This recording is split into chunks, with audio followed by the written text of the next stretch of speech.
వైకుంఠంలో పాడుకుందాం.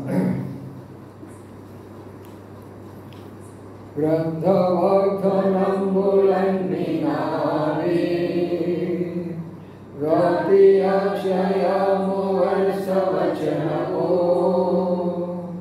తాన దివ్య ప్రేమ వాగ్దానంబులు గ్రంథవాగ్దానంబులన్నీ నావి గ్రంథవాగ్దానంబులన్నీ నావి రాతి అక్షయము వర్షవచనము తాన దివ్య ప్రేమ వాగ్దానంబులు గ్రంథవాగ్దానంబులన్నీ నావి.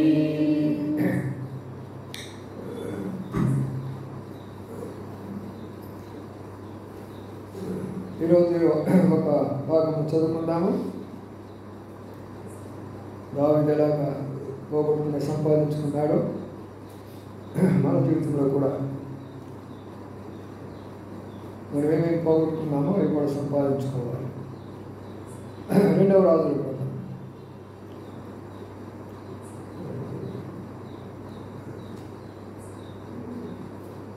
2వ రాజుల గ్రంథము 6వ అధ్యాయం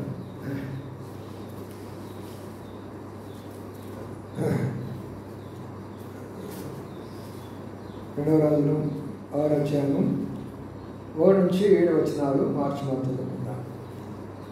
2వ రాజులు 6వ అధ్యాయం 1 నుంచి 7 వచనాలు. అతను ప్రవక్త శిష్యులు ఎలీషాకు వచ్చి, ఇదిగో నీ యొక్క మాకున్న స్థలం ఇరుగ్గా ఉన్నది,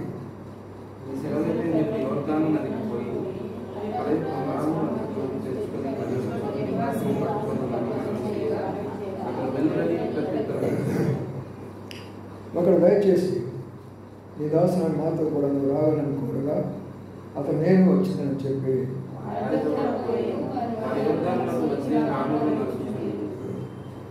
ఒకడు దూరం నడుచుండగా గొడ్డలు ఊడి నీటిలో పడిపోగా వాడు అయ్యో నా ఏలిన వాడ అది ఎరువు తెచ్చినదని మొరపెట్టాను కనుక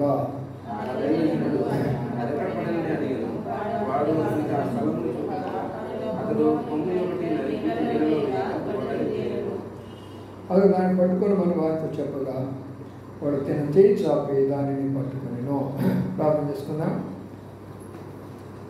ప్రేమల మా పిల్లల తండ్రి, నమ్మకమైన మా దేవాన్ని స్తోత్రాలు చెల్లించుకుంటూ ఈ రాత్రి కాల సమయంలో గోగి పట్టణం కొరక రాగిన బిడ్డను పట్టుకుంటున్న స్తోత్రాలు.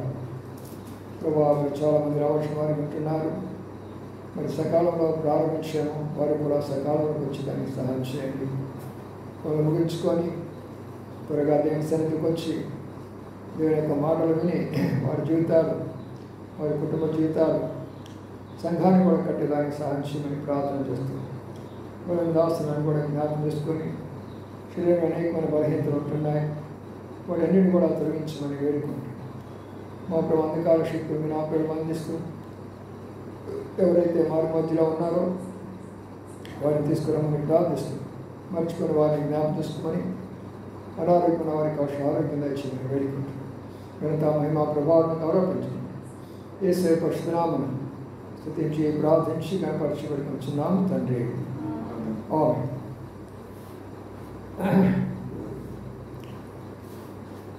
ఇక్కడ మనం చదువుకున్నది మరి రాజుల గ్రంథంలో ఆ దినాల్లో రాజులు పరిపాలిస్తున్నారు ఇశ్రాయేలు. అప్పుడు వాళ్ళకి కొంతమంది ప్రవక్తలు ఉన్నారు. ఆ ప్రవక్తల దగ్గర కొంతమంది శిష్యులు ఉన్నారు. అయితే ఆ ప్రవక్తలు కూడా కాకుండా ఎలీషా అనే ఒక ప్రత్యేకమైనటువంటి ప్రవక్త కూడా వారి మధ్యలో ఉంటున్నారు. వారందరూ కలిసి ఒక స్థలంలో నివాసం చేస్తుంటున్నారు. కాబట్టి ఇక్కడ మనం జ్ఞాపకం చేసుకునే మాట ఏంటంటే, ఇశ్రాయేలు ప్రజలు, వారి కొంతమంది ప్రవక్తలు, ఆ ప్రవక్తలో ఒక ప్రాముఖ్యమైన ప్రవక్త ఎలీషా, వారి దగ్గర ఉన్నటువంటి శిష్యులు. కాబట్టి ఈ విషయాన్ని మనం జ్ఞాపకం చేసుకొని ముందు ధ్యానించుకుందాం. ఇక్కడ ప్రవక్త శిష్యులు ఎలీషా యొద్దకు వచ్చి, ఇదిగో నీ యొద్ద మాకున్న స్థలము ఇరుకుగా ఉన్నది అని చెప్తూ వచ్చారు. అంటే ఇప్పుడు వాళ్ళు ప్రవక్తలు అనేవాళ్ళు కానీ, మహర్షులు అనేవాళ్ళు కానీ, దీర్ఘఋషులు అనేవాళ్ళు కానీ, ఈనాడు మన పాస్టర్లు లేక ఫాదరీలు లేక మన యొక్క గొప్ప గొప్ప సేవకులు ఉన్నారే, అలాగా ఉండేవారు కాదు. గ్రామావతల, పట్టణావతల, కొండల మీద, అడవిలో చిన్న చిన్న గుడారాలు వేసుకొని వాటికి పర్ణశాలలు అంటారు. ఆ పర్ణశాలల్లో వాళ్ళు నివసిస్తూ ఆ తర్వాత కొంతమందిని శిష్యులుగా పెట్టుకుంటారు. పెట్టుకొని వాళ్ళకి తర్బీదిస్తూ వస్తారు. శిష్యులు వాళ్ళకి సహాయపడుతూ వస్తారు. వీళ్ళేం చేస్తూ ఉంటారంటే వాళ్ళకి ఎలాగ ట్రైనింగ్ ఇవ్వాలా, ఎలాగ నేర్పించాలా, అనేది ఇక్కడ ప్రారంభించడం. అదే మన దేశంలో మనవాళ్ళు చేసినటువంటిది. మనం చెప్పుకుంటారు కదా మన యొక్క మహారుషులు, ఆ ఋషి ఈ ఋషి అని. మరి ఎంతోమంది ఋషుల గురించి మనం చెప్పుకుంటూ ఉంటాం కదా. మరి వీళ్ళందరూ కూడా బైబిల్లో నుంచి వచ్చినటువంటి వాళ్ళే. బైబిల్లో వాళ్ళని ఏమన్నారంటే దీర్ఘదర్శి అన్నారు. మన దేశంలో వాళ్ళని ఋషి అన్నారు. ఋషి అన్న దీర్ఘదర్శి అన్న ఒకటి. దాని యొక్క అది సంస్కృత పదం. అది దాని అర్థం ఏంటంటే రాబోయే విషయాన్ని తన యొక్క శక్తి ద్వారా తను తెలుసుకోగలడు. అందుకనే తనను ఋషిగాను దీర్ఘదర్శిగాను వాడు చెప్తారు. ఆ శక్తిని వాళ్ళు పొందుకోవడం కొరకు వాడు తపస్సులు చేస్తారు ఇక్కడ. అయితే అక్కడైతే వారు యెహోవా దేవుని మీద ఆధారపడతారు. అది తేడా. ఇక్కడున్న ఋషులు కొన్ని కొండలకు వెళ్ళి, కొన్ని పర్వతాలకు వెళ్ళి, కొన్ని అడవులకు వెళ్ళి అక్కడ కూర్చొని మరి ఆ యొక్క దైవశక్తి పొందుకోవాలని మన వాళ్ళు చేస్తూ వస్తూ ఉంటారు. అయితే అక్కడ ఉన్న ఇశ్రాయేలు యొక్క పద్ధతి ఏంటంటే వాళ్ళు వెళ్ళి, ఇశ్రాయేలు దేశస్తులు వాళ్ళు వెళ్ళి ఏం చేస్తారంటే యెహోవా దేవుని మీద ఆధారపడి ఆయన ద్వారా శక్తిని పొందుకుంటారు. కడుపులారా అది ప్రవక్తలు శిష్యులు అనేటటువంటి అర్థం. అదే విధానంలో ప్రభువైన యేసుక్రీస్తు వారు ఒక ప్రవక్తగాను 12 మంది ఒక శిష్యులుగాను కృత నిబంధనలు మనం చూస్తాం. అలాగే ఇప్పుడు దినాల్లో ఒక దైవ సేవకుడు ఒక ప్రవక్తగాను, దేవుని యొక్క సంఘంలో ఉన్నవారు శిష్యులుగాను ఇప్పుడు దానిని పోలుస్తూ ఉంటారు. దానికి దీనికి ఉండేటటువంటి యొక్క వ్యత్యాసం అదే. అందుకని మనం జ్ఞాపకం చేసుకొని అర్థం చేసుకుంటూ ఉండాలి. ఈనాడు ప్రపంచం అంతా కూడా చాలా అల్లకల్లోలంగా ఉంది. వారు అర్థం చేసుకోలేని పరిస్థితిలో ఉంటున్నారు. అందుకని మనం అర్థం చేసుకొని వాళ్ళకి చెప్పాలి విషయాలు. వారు అర్థం చేసుకోలేకపోతున్నారు. ఎంత కాడికి వాళ్ళ ఆలోచన విధానం అంతా కూడా రాంగ్ రూట్లో ఆలోచన చేసుకుంటున్నారు.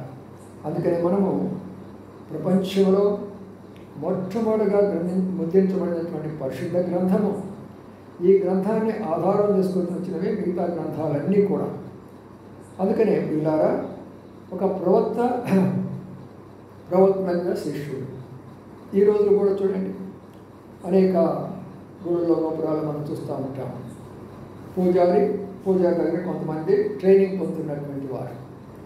అందుకనే వారు ఏం చేస్తూ ఉంటారంటే వీళ్ళకి సంస్కృతం నేర్పిస్తూ వస్తారు.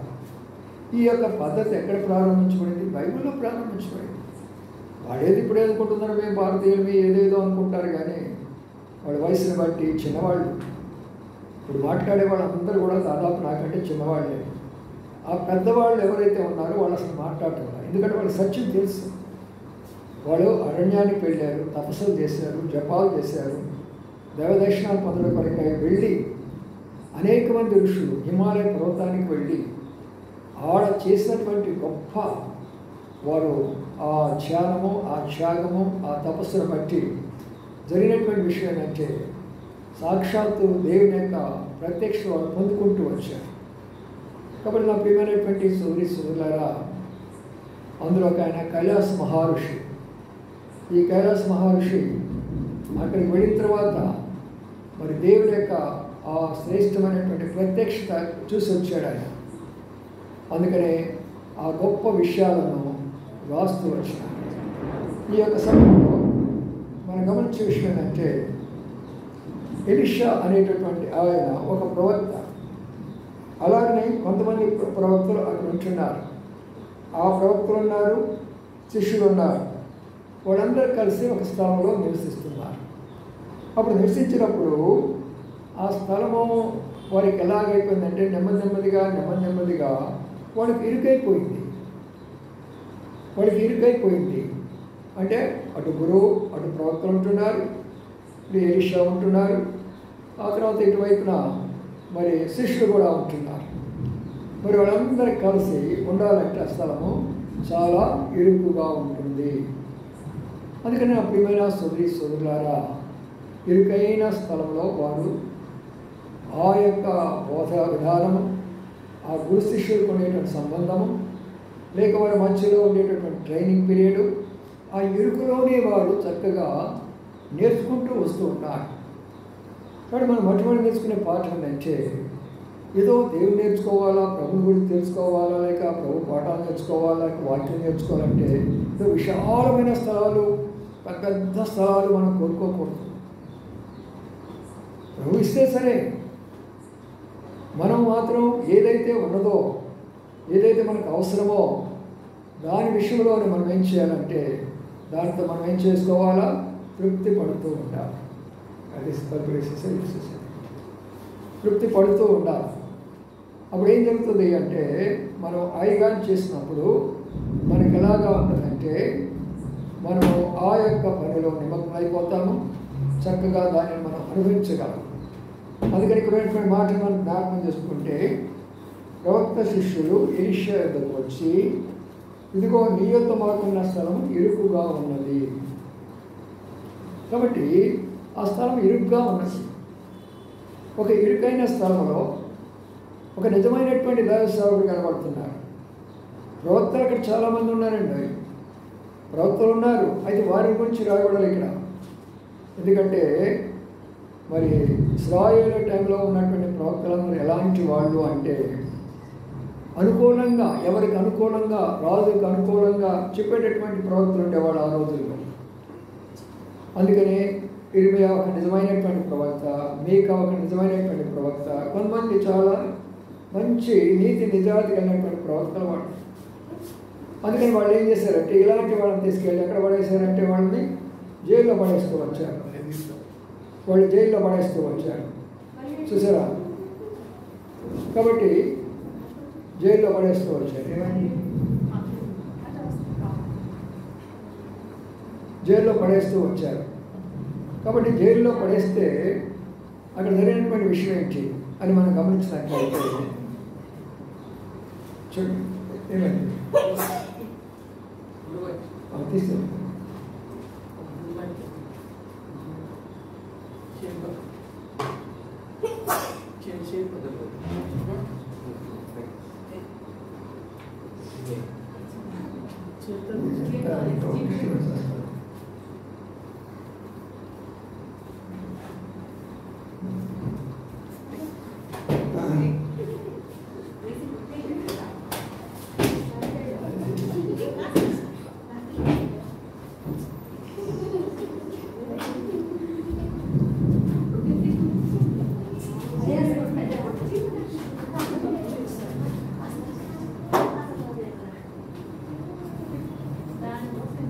అందుకని చెప్పాడు మనకి, మీరు పురుగులు తిని దాన్ని ఇస్తానని చెప్పాడు కదా, పురుగులు మన వెంట పడతా ఉంటున్నాయి.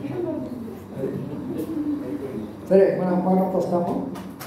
మీరు మనం గమనించే విషయం ఏంటంటే ఆ స్థలంలో వారందరూ కలిసి మరి చక్కని ట్రైనింగ్ తీసుకుంటున్నారు. అక్కడ ప్రవక్తలు ఉన్నారు. ఆ ప్రవక్తల మధ్యలో ఒక ఎలీషా, ఇప్పుడు బాగా అర్థం చేసుకోండి, ఒక కొంత చిన్న పాయింట్ పరిశుద్ధాత్మ దేవుడు లోతుగా రాస్తారు. అందుకని బైబిల్ పట్టణంలో మనం నేర్చుకుంటాం. ప్రవక్తలనే మాట ఒక వైపున, ఎలీషా అనేది ఒక వైపున. ఇక్కడ ఏమంటున్నారంటే వాళ్ళు, నీ యొద్ద మాకున్న స్థలము ఇరుకు అంటున్నారు. అంటే ప్రవక్త దగ్గర ఉన్న స్థలం ఎలాంటి స్థలం చెప్పండి? ఎలీషా దగ్గర ఉన్న స్థలం ఎలాంటిది? ఇరుకైనటువంటిది. అంటే దాని అర్థం ఏంటంటే ఎవరైతే నీతిగా, నిజాయితీగా, యథార్థంగా దేవుని యొక్క వాక్యానుసారంగా సేవ చేసిన సేవకులైనా, అలాంటి సంఘాలైనా, అలాంటి విశ్వాసులైనా వాళ్ళు ఇరుకైన మార్గంలో వెళ్తూ ఉంటారు, కష్టతరమైన మార్గంలో వెళ్తూ ఉంటారు. చిన్న చిన్నగా వాళ్ళకు ఉన్నటువంటి స్థలంలోనే అడ్జస్ట్ అయిపోతూ, అక్కడే ప్రార్థన చేసుకుంటూ, అక్కడే వారిని పట్టణాలు జరిపించుకుంటూ, అక్కడే సేవ చేసుకుంటూ ఇరుకైన స్థలాల్లో వాళ్ళు వెళుతూ వస్తారు. అందుకనే ఆయన ఎలీషా అనేటటువంటి ఆయన మరి నిజమైనటువంటి దైవశక్తి కలిగినటువంటి గొప్ప ప్రవక్త. ఏలియా తర్వాత మంచి ప్రవక్త. మిగతా అనేక మంది ప్రవక్తలు ఉన్నప్పటికీ శిష్యులు ఎవరి దగ్గరికి వచ్చారంటే చిన్న స్థలంలో ఉన్నటువంటి ఎలీషా దగ్గరికి వచ్చారు. చిన్న స్థలంలో ఉన్నటువంటి ఎలీషా దగ్గరికి వచ్చారు. వీళ్ళారా ఇక్కడ అర్థం చేసుకోవాల్సిన విషయం ఏంటంటే ఎక్కడ దేవుని శక్తి పనిచేసిందంటే ఎక్కడైతే నీతి, నిజాయితీ, యథార్థత, వాక్యానుసారంగా వారు జీవిస్తారో వారి జీవితాల్లో, వారి కుటుంబ జీవితాల్లో, వారి సంఘములో దేవుడు పనిచేస్తారు. అందుకని వారందరూ కూడా కలిసి ఎలీషా దగ్గరికి వచ్చారు. మరి వారు ప్రవక్తలు ఉన్నారు కదా చాలామంది, మరి ఆ ప్రవక్తల దగ్గర వాళ్ళు ట్రైనింగ్ తీసుకోవచ్చు కదా. మరి ఎందుకు ఎలీషా దగ్గర రావాలంటే ఆ ప్రవక్తలో చాలామంది అబద్ధ ప్రవక్తలు. నేటి దినాల్లో మనం అలాగనే చూస్తున్నాం. చాలామంది ఎలాంటి వారు అయిపోయినారంటే క్రైస్తవుల యొక్క విశ్వాసాన్ని చెడగొడుతుంటున్నారు. క్రైస్తవుల యొక్క విశ్వాసాన్ని అనేక విధాలుగా వాళ్ళ యొక్క చమత్కారమైనటువంటి మాటలు, చక్కని యొక్క ఆకర్షించే మాటల ద్వారా క్రైస్తవుల యొక్క విశ్వాసాన్ని చెడగొడుతున్నారు. చూడండి, ఇక్కడ ఉన్న మాటలు చూద్దాం.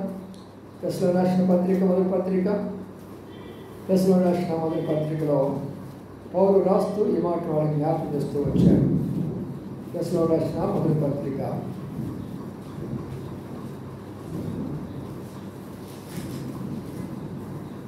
2వ అధ్యాయం చూడండి. 5వ వచ్చిందయ్యా, 5వ వచ్చింది. మీరెదిగి ఉన్నట్టు మేము ఇచ్చకపు మాటలైనను ధనాపేక్షను కలిపెట్టు వేషమైనను ఎన్నడూ వినియోగింపలేదు. ఇందుకు దేవుడే సాక్షి. చూడండి, పౌలు ఏమంటున్నారట, మీరు ఎరిగి ఉన్నట్టు మేము ఇచ్చక మాటలైనను ధనాపేక్షను కలిపెట్టు వేషమైనను ఎన్నడూ వినియోగింపలేదు. అది దేవుని యొక్క సేవకున్న లక్ష్యం. ఇచ్చికమైన మాటల ద్వారా జనాలను ఆకర్షించడం కాదు. ఇంకో మాట ఉంటుంది అక్కడే మనం గమనిస్తే, అదే యొక్క దీనిలోనే మరి పౌలు రాస్తూ కిందకు వస్తే ఆ మాట కనబడుతుంది. చూద్దామండి.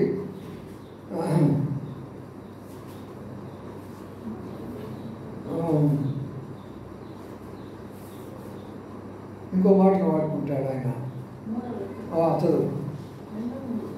ఎలయనగా మా బోధ కపటమైనది కాదు, అపవిత్రమైనది కాదు, మోసయుక్తమైనది కాదు గాని సువార్తను మాకు అప్పగించుటకు యోగ్యులమని దేవుని వలన ఎంచబడిన వారమై మనుషులను సంతోషపెట్టు వారం కాక మన హృదయములను పరీక్షించి దేవునినే సంతోషపెట్టు వారమై బోధించుచున్నాము.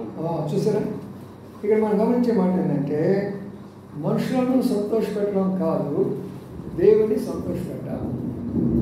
మనం ఏం చేయాలి? ఇప్పుడు కూడా దేవుని బిడ్డలు అనేటువంటి మనం ఏం చేయాలి? ఇప్పుడు కూడా మనుషులను సంతోషపెట్టే బోధలు మనం చేయకూడదు. మనుషులను సంతోషపెట్టే విధానంలో మన యొక్క జీవిత విధానం ఉండకూడదు. నా జీవితం ద్వారా, నా మాటల ద్వారా, నా బ్రతుకు ద్వారా, నా సాక్ష్యం ద్వారా మరి దేవుడు మహిమపరచబడుతున్నాడా అది చూడాలి, అది చూడాలి. అందుకనే ప్రియులారా, ఇక్కడ గమనించే విషయం అంటే అంతమంది ప్రవక్తలు ఉన్నప్పటికీ ఎలీషా ఒక్కడే తనకు ఒక చిన్న స్థలం ఉంది. ఆ స్థలంలో బలమైనటువంటి శక్తి కలిగినటువంటి దైవ సేవకుడైన ఆయనకు దేవుడు ఒక చిన్న స్థలాన్ని ఇచ్చాడు. ఆ చిన్న స్థలంలో ప్రవక్తల యొక్క శిష్యులు వచ్చారు. వారందరూ కలిసి ఆయన దగ్గర తర్బీదు పొందుతూ ఇప్పుడు ఏమన్నారంటే, అయ్యా మీ దగ్గర స్థలం కొంచెం ఎరుగ్గా ఉంది కాబట్టి ఇప్పుడు మేము కానీ అనుమతిస్తే మేము వెళ్ళి ఆ యొక్క యోధాన ప్రాంతానికి వెళ్తాము, అక్కడి నుంచి ఒక మాను మోసుకొని వస్తాము, వేరే స్థలంలో మరి యొక్క నివాసాన్ని ఏర్పాటు చేసుకుంటాము, మీకు సెలవైతే అని అడుగుతుంటున్నారు. ఇక్కడ జ్ఞాపకం చేసుకోనండి, ఆ యొక్క శిష్యులో ఉన్నటువంటి ఆలోచన విధానం చూడండి. శిష్యులో ఉన్నటువంటి ఆలోచన విధానం. దైవసేవకుడైనటువంటి ప్రవక్త అన్నిటినీ అడ్జస్ట్ చేసుకుంటూ పోతుంటుండగా వారు అక్కడున్న అవసరతను గుర్తించారు. అక్కడ ఉన్నటువంటి శిష్యులు ఇక్కడ అవసరత ఏంటో గుర్తించారు. అది సంఘంలో ఉండవలసినటువంటి మరొక లోతైనటువంటి పాఠం అన్నమాట. అంటే మనం సంఘంలో ఉన్నప్పుడు మనందరూ ప్రభువు శిష్యులమే, వారికి మనం సేవ చేసేవాళ్ళమే. అయితే మనం ఏం చేయాలంటే వాళ్ళు శిష్యులై ఉండి అక్కడ ఏం అవసరం అవుతుంది, స్థలం సరిపోవటం లేదు, ఇప్పుడు ఏం చేయాలా అనే ఒక ప్రణాళికలోకి వాళ్ళందరూ కలిసి వస్తుంటున్నారు. మనం కూడా సంఘంలో ఉన్నప్పుడు మన స్వార్థం మనం ఆలోచన చేయకుండా ఉన్న పరిస్థితులను బట్టి మనమందరం కలిసి ఏమి చేస్తే సంఘానికి బాగుంటుంది. సంఘం అంటే మనం అందరికీ దేవుని బిడ్డలు. రేపు ప్రభు వచ్చాడు అనుకో, సంఘంలో ఉన్న వారందరూ ఎత్తబడతారు. మనం అందరూ ఎత్తబడి ప్రభు దగ్గరికి వెళ్తాము. బంధువులు, ప్రభు నమ్మనటువంటి వాళ్ళందరూ విడిచిపెట్టబడతారు. వాళ్ళతో మనకు సంబంధం లేదు అసలు. దేవుడు వాళ్ళ నుంచి మనం ప్రత్యేకపరిచినారు. మనం ఒంటరిగా వచ్చాము, ఒంటరిగా వెళ్ళిపోతాము. భూలోకంలో ఉన్నంతకాలం కొంతకాలం ఏదో మనకు తోడుగా ఉంటారు వాళ్ళు. ఆ కాలం అయిపోయిన తర్వాత వెళ్ళిపోతారు. కొన్ని సందర్భాల్లో నేను ఇక్కడ నుండి నాగపూర్ ప్రయాణం చేస్తుండేవాడిని. అప్పుడు ఒంటరిగా ఉన్నాను, ఒంటరిగా ప్రయాణం చేస్తుండేవాడిని. ట్రైన్లో ప్రయాణం చేస్తుంటే ఎదుట కొంచెం పెద్దవాళ్ళు, భార్య భర్తలుగా బిడ్డలు గల వాళ్ళు ఎదురు కూర్చుండేవాళ్ళు. మాటల్లో మంచిగా మాట్లాడుకోవడం, ఒకరినొకరు పరిచయం చేసుకోవడం జరిగింది. ఆ తర్వాత మీరు ఎక్కడ పోతున్నారంటే మేము కూడా నాకపోతే, మీరు ఎక్కడ ఉంటారంటే పలానా స్థానంలో ఉంటారు. ఇట్లా మాట్లాడుకుంటూ వాళ్ళ ప్రేమ ఎంతవరకు వెళ్ళిపోతుందంటే, అయ్యా మేము వస్తా కొంచెం భోజనం తీసుకొని వచ్చాము, ఈ భోజనము మేము తింటాము, మాతో పాటు నువ్వు కూడా తినని నాకు కూడా పెట్టేటటువంటి వాడు. ఆ తర్వాత బాగా ప్రేమగా ఉండేవాడిని. తిరిగి వాళ్ళ స్టేషన్ రావడంతో వాళ్ళు దిగిపోయేవాడు.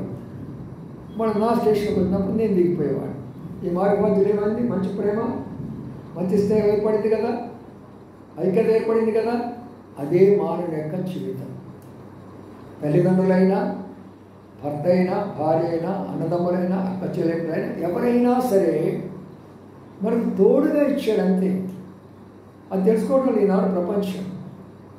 దేవుడు మొట్టమొదటి ఏమంటే, ఆదామా నీకు సాటి సహాయాన్ని ఇస్తున్నానన్నాడు. కాబట్టి భార్య సాటి సహాయం అవుతుంది, భర్త సాటి సహాయం అవుతారు, బిడ్డలు సాటి సహాయం అవుతారు, తల్లిదండ్రులు సాటి సహాయం అవుతారు. అది ఈ లోకం వరకే.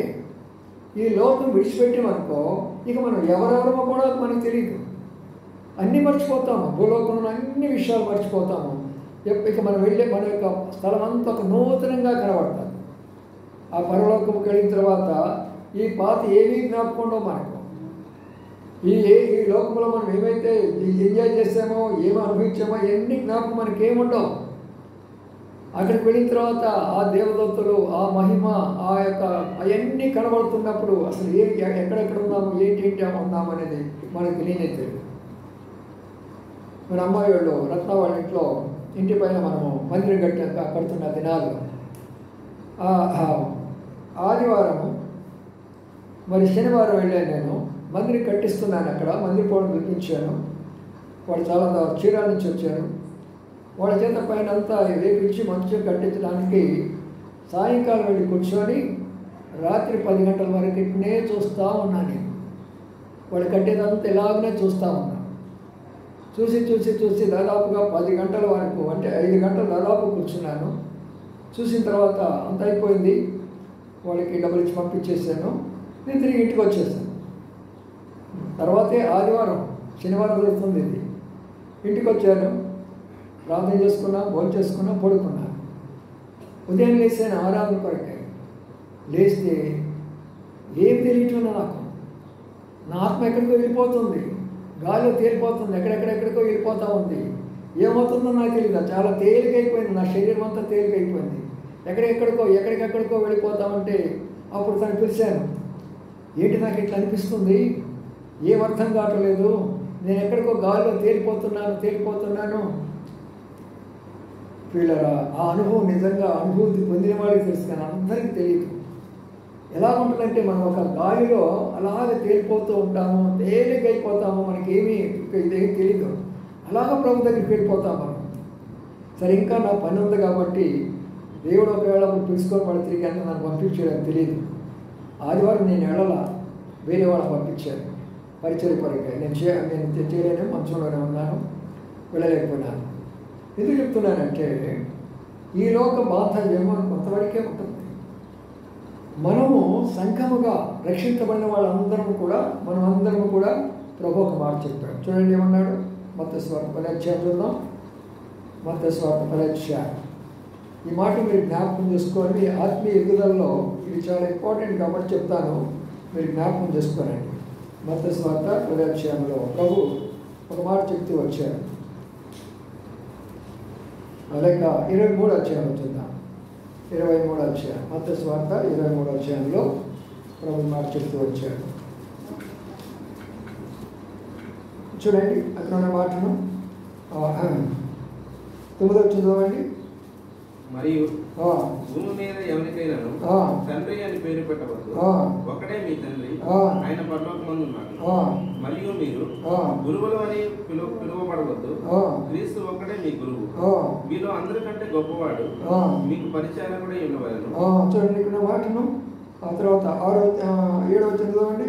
సంత వీధులలో వందనములను మనుషుల చేత బోధకులమని పిలువబడటయు కోరు. మీరైతే బోధకులని పిలువబడవద్దు, ఒక్కడే మీ బోధకుడు, మీరందరూ సహోదరులు. మీరందరూ సహోదరులు, అది మనకు కావాల్సిన.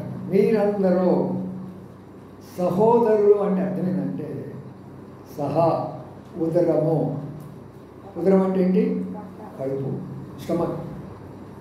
ఒక కడుపులో నుండి వచ్చినటువంటి వారిని సహోదరులు అంటారు. అందుకనే మరి కుటుంబం నుంచి వచ్చారు కాబట్టి ఇద్దరు సహోదరులు, అన్నదమ్ములు అంటారు. అది భౌతికమైనటువంటి యొక్క రిలేషన్షిప్. ఇది ఆత్మీయమైనటువంటి రిలేషన్షిప్. బాగా అర్థం చేసుకోండి, ఆత్మీయమైనటువంటి రిలేషన్షిప్. ఈ ఆత్మ రిలేషన్షిప్ ఎలాగంటే మీ అందరూ సహోదరులు అంటే మనం అందరం కూడా బ్రదర్స్ అండ్ సిస్టర్స్ అన్నారు. అందుకని మనం ఏమంటాము? బ్రదర్స్ అండ్ సిస్టర్స్ అనుకుంటాం.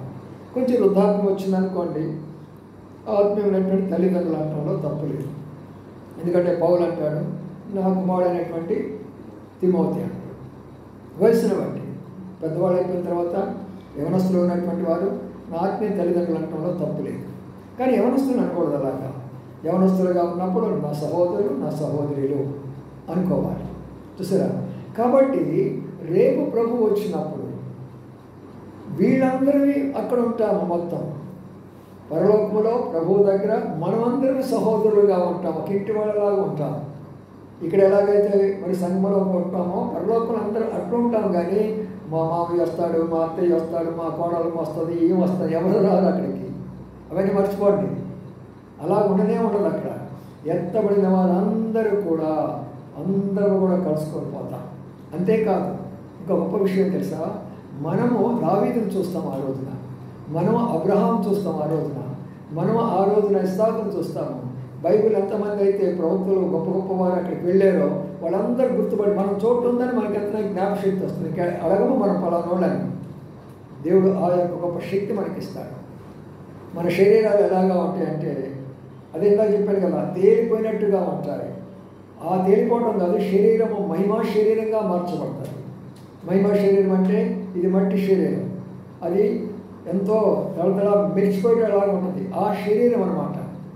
ఆ శరీరం మనం మార్చబడినప్పుడు, అక్కడికి వెళ్ళిపోయినప్పుడు, వారి దగ్గరికి వెళుతున్నప్పుడు కోట్లాది ప్రజలు, కోట్లాది యొక్క దేవదత్తులు, కోట్లాది విశ్వాసులు అందరూ చూస్తుంటే అసలు ఏమి మనకు భూలోకంలో జ్ఞాపకం రావు. ఎందుకంటే అక్కడ అబద్ధము కానీ, దొంగతనం కానీ, మోసం కానీ, భూ సంబంధమైనటువంటిది ఏది పరలోకంలో ఉండదు. చూడండి ఎంత తేడా ఉంటుందో చెప్పండి. భూలోకంలో ఉన్నటువంటి రిలేషన్స్ కానీ, భూలోకంలో ఉన్నటువంటి ఆకలి కానీ, భూలోకంలో ఉన్నటువంటి తప్పిక కానీ, భూలోకంలో ఉన్నటువంటి ఆశలు కానీ, భూలోకంలో ఉండే కోరికలు కానీ, భూలోక సంబంధం ఏమీ సరే ఏమీ ఉండవు అసలు. అక్కడంతా వాతావరణం అంతా మారిపోతుంది. మొత్తం కూడా అందరూ కూడా ఒక పక్షులు తిరిగినట్టు తిరుగుతూ ఉంటారు అన్నమాట. ప్రపంచము అంటే ఈ రోజున ఈ ప్రపంచం ఎలా ఉంటుందో పరలోకం కూడా అంతే ఉంటుంది. దీనికి ఏం తేడా లేదు. కానీ ఇక్కడేమంటే మట్టి నేల, అక్కడేమో మహిమ, ఇక్కడేమో మనుషులు, అక్కడేమో దేవదూతలు. ఇక్కడేమో ఆకలి దప్పులు, అక్కడ ఆకలి దప్పులు ఉంటారు.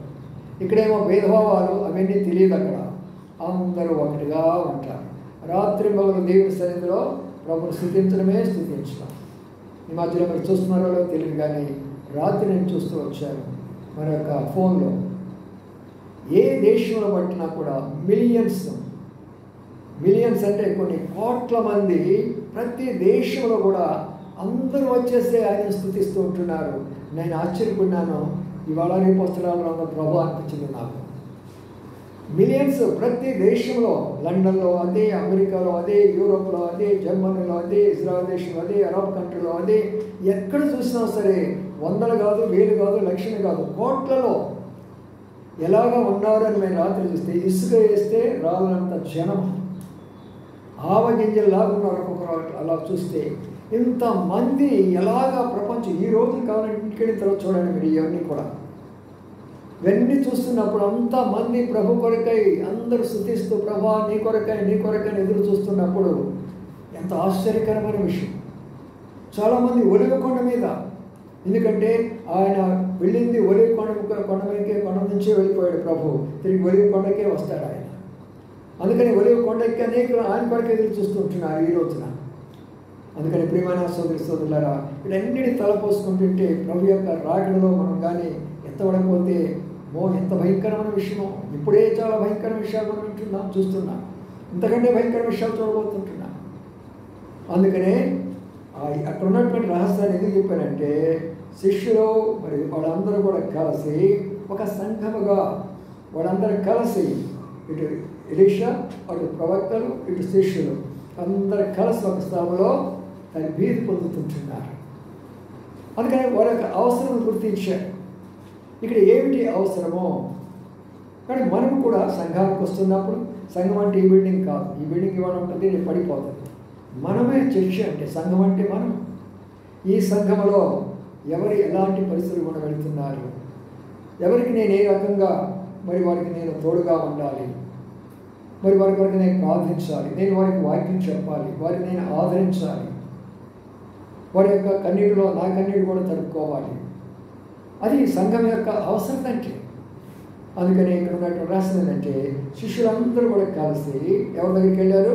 యేసు దగ్గరికి వెళ్ళి, అయ్యా నీకు సెలవు అయితే, నీవు పర్మిషన్ ఇస్తే మేమేం చేస్తామో అది యోర్దాను దగ్గరికి వెళ్ళి అక్కడ మానవులు నరికి ఆ మానవులు తీసుకొని వచ్చి చక్కని ఒక నివాసం ఏర్పాటు చేసుకుంటామయ్యా అని చెప్పాడు. చూడండి ఎంత భారం ఉన్నదో సంఘం అంటే. ఉన్నారా? మన బ్రదర్స్ చూడండి కనబడుతున్నారు ఇక్కడ. ఆదివారం ఏమో ఈ చివరి నుంచి ఆ చివరిలా కనబడతారు. బ్రదర్స్ అనే వాళ్ళందరికీ కూడా ఈ భారం ఉండాలి. డ్యూటీలకి కేవలం పట్టుకూడి కొరకే ఇంతగా ప్రయాసపడుతున్నారే కానీ పరలోకం కొరకు ఎంతగా ప్రయాసపడుతున్నారు ఒక్కరికి కూడా ఆ వెలిగింపు రావట్లా. చూడండి ఇప్పుడు వాళ్ళందరూ కలిసి వాడు ఏమన్నాడంటే, చూడండి ఆ మాట చాలా చక్కగా ఉంటుంది. చూడండి ఇక్కడ 6వ అధ్యాయంలో 3వ వచనంలో ఏముంది? దయచేసి నీ దాసుల 2వ వచనం, నీ సెలవైతే మేము యోర్దాను నదికి పోయి తల యొక్క మ్రాను. ఇక్కడ ఒక్కొక్క మాటను అర్థం చేసుకోవాలి మన బైబిల్ గ్రంథంలో. తల ఒక మ్రాను అంటే అర్థం ఏంటి? ప్రతి ఒక్కరిని ఈ భారాన్ని మేము తీసుకుంటాము, ఈ బాధ్యతను మేము తీసుకుంటాము. ప్రియమైన సోదరి సోదరులారా, సంఘం అంటే అది. సంఘం అంటే ఏంటంటే ప్రతి ఒక్కరూ ఎవరి భుజం మీద ప్రభు ఏ భారం మోపుతాడో ఆ భారాన్ని మోయాలి. ఏ బాధ్యత నీకు అప్పగించబడిందో ఆ బాధ్యతను నెరవేర్చాలి. ఏ తలాంతు నీకున్నదో నీ తలాంతం బట్టి ప్రభు నీకు బాధ్యత అప్పగిస్తాడు, అది నువ్వు నెరవేర్చాలి. దానిని సంఘం అంటారు, దానిని సంఘం అంటారు. అందుకని వాళ్ళు ఏమన్నారు? మేమిద్దరం వెళ్ళేసి కొట్టుకొని వస్తాము, అక్కడ వేస్తామని అనలేవాళ్ళు. వాళ్ళు ఏమంటున్నారు చెప్పండి? తలా ఒక మ్రాను అంటే దాని అర్థం ఏంటి? ప్రతి ఒక్కరిని కూడా ఒక్కొక్క మ్రానును మేము కొట్టి మళ్ళీ మేము తీసుకొని వస్తామయ్యా నీకు సెలవు అయితే. అది సంఘదర్శనం అంటే. అలా ఎప్పుడైతే మనం వెళతామో మన కుటుంబాలు బాగుంటాయి, మన బిడ్డలు బాగుంటారు, మన భర్తలు బాగుంటారు, మన భార్యలు బాగుంటారు. మనం ఏమి చేసినా కూడా దేవుడు వారిని ఎట్లా ఆశీర్వదించాడో తర్వాత చెప్తున్నాను, అట్లా మనం కూడా ఆశీర్వదించబడతాం. అందుకని నా ప్రియమైన సోదరి సోదరులారా, ఆ మాట అన్నప్పుడు ఆయన ఏమన్నాడంటే, సరే మీరు వెళ్ళిరండి అని అన్నాడు. మీరు వెళ్ళిరండి అని అన్నాడు. కానీ ఒక ఆయన ఏమంటున్నాడంటే, అలా కాదయ్యా, నీవు మాతో కూడా రావాలి, నీవు మాతో కూడా రావాలి. ఇప్పుడున్నటువంటి రహస్యాన్ని జ్ఞాపకం చేసుకోండి. ఎందుకు అడుగుతున్నాడు ఆ మాట? నీవు మాతో కూడా రావాలని ఎందుకు అడుగుతున్నారో చూడండి. ఇక్కడ ఉన్న మాటని జాగ్రత్తగా అర్థం చేసుకోవడానికి ప్రయత్నం చేయాలి. వాళ్ళు వెళ్ళేసి కొట్టుకొని రాలేరా? వాడు మానవులు తీసుకొని రాలేరా? వాళ్ళు తీసుకొని వచ్చేసి వాళ్ళు ఒక నివాసాన్ని కట్టలేరా? వాళ్ళు ఎందుకలా రాయబడిందో ఆలోచించేయండి. అంటే అర్థం ఏంటంటే దైవ కార్యాలు కానీ ఏ కార్యమైన దేవుడి బిడ్డలు కానీ కలిసినప్పుడు ఒకవైపున దైవ సేవకుడు, మరోవైపున సంఘము కలిసి పని చేయాలి అనే గొప్ప రహస్యము అందులో ఉన్నది.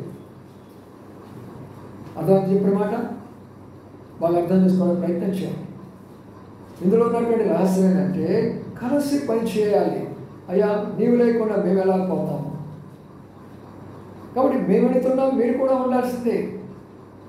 దేవుడు ఒక కార్యాన్ని, అద్భుత కార్యం చేయాలి అన్నప్పుడు, వాళ్ళందరినీ కూడా తృప్తిపరచాలి అన్నప్పుడు, వారి అవసరాలు తీర్చబడాలి అన్నప్పుడు దైవ సేవకుడు మరి అక్కడ ఉన్నటువంటి శిష్యులు కలిసి ఎప్పుడైతే పనిచేస్తూ వస్తారో దేవుడు తన పని తను చేస్తూ వస్తాడు. ప్రియమైనటువంటి సోదరి సోదరులారా, ఎంత రహస్యాలు ఉన్నా చూడండి బైబిల్ గ్రంథంలో. ఒక్క శిష్యుడు అన్నాడు, అయ్యా నేను కూడా రావాలి. ఆయన అనొచ్చు, లేదంటే మీరు వెళ్ళి చూసుకోవచ్చులే, మీరు వెళ్ళి ఏర్పాటు చేసుకోవచ్చులే, మీరు వెళ్ళి కట్టుకోవచ్చులే అనొచ్చు కదా. లేదు, నేను కూడా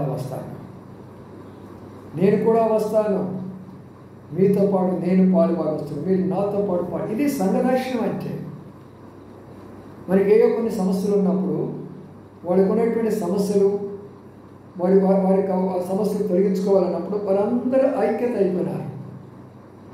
కొందరిట్టుగా లేరు. చూసారా, ఈ రోజుల్లో మనం గమనిస్తే సంఘాల్లో కూడా అలాగైపోయినారు.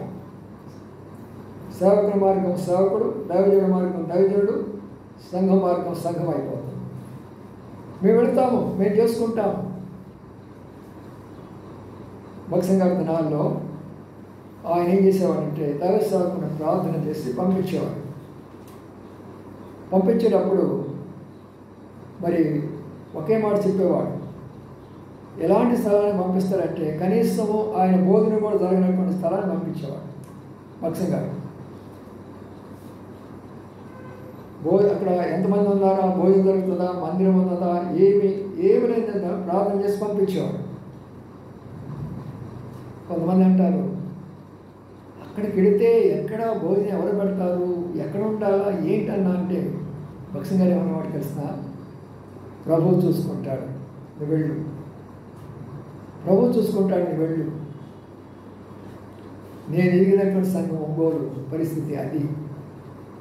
ఆయన 6వ తరగతి చదివినటువంటి సేవకుడు ఒంగోలు వచ్చాడు. 6వ తరగతి చదువుకున్నటువంటి సేవకుడు వాక్యం ఆయన ఏం చదువుతున్నాడో ఆయనకి తెలియదు. ఆయన దగ్గర నేను పెరిగాను. సరే, అర్థం చేసుకోరండి. అయితే ఆయన మోకాళ్ళ జీవితం మీద, ఆయన తగ్గింపు జీవితం మీద దాదాపుగా 700 మందిని ఒంగోలులో ఆయన సమకూర్చినాడు. 700 మందిని ఆయన సమకూరుస్తూ ప్రార్థన ద్వారా సమకూరుస్తూ వచ్చారు. ఆ దినాల్లో ఏమి లేనటువంటి దినాల్లో ఒక ప్యాంట్ ఒక షర్ట్ ఉండేది. ఉతిగా అక్కడికి వెళ్ళేవాడు, పంపు దగ్గర ఉతికేసుకునేవాడు, మళ్ళీ తెల్లారిపట్టు మళ్ళీ తెల్ల షర్ట్ తెల్ల ప్యాంట్ వేసుకునేవాడు, మళ్ళీ సాగుకు వచ్చేవాడు. మరి దేవుడు ఆశ్రయించి ఎంత గొప్ప స్థాయిలోకి వెళ్ళిపోయి చూడండి. సేవా విధానాలు వేరేగా ఉన్నాయి, ఈ దినాలు ఉన్నటువంటివి కావు. అందుకనే ప్రియారా, ఇక్కడ అక్కడున్న మనం వింటున్న విషయాలు ఏంటంటే ఆయన వారితో కలిసి సేవకులతో పాటు వారు, నీవు లేకుండా మేము చేయము, మేము లేకుండా మీరు చేయలేరు. ఈ దిన పరిస్థితి ఎలా ఉంది? మన సహవాసం ఎట్లుంది అనా? సేవకులు ఈరోజు ఏం చేస్తారంటే సేవకులకు ఆజ్ఞాపించేవారు అయిపోతారు. అన్నా నేను ఫస్ట్ మెసేజ్ చెప్తానన్నా, నువ్వు సెకండ్ మెసేజ్ చెప్తాను. సేవకులకు చెప్తున్నాను, అన్నా ఆ మీటింగ్ నువ్వు వద్దులేనా, నేను వెళ్ళి ఆ పెళ్లి చేసి వస్తానన్నా. సేవకులు చెప్తున్నారు ఈ రోజున. ఎందుకంటే అది వాళ్ళ తప్పు కాదు, సేవకుడు వాళ్ళని నడిపించే విధానాన్ని బట్టి సేవకులు తప్పే. వాక్యం నాకు తెలిసి ఉండాలా, వాక్యాన్ని నేను బోధించాలా, వాక్య ప్రకారం నేను నడుస్తుండాలా, ఆ విషయాలు ప్రజలకు చెప్తూ ఉండాలా, అప్పుడు ఆ మార్గంలో వెళ్తారు.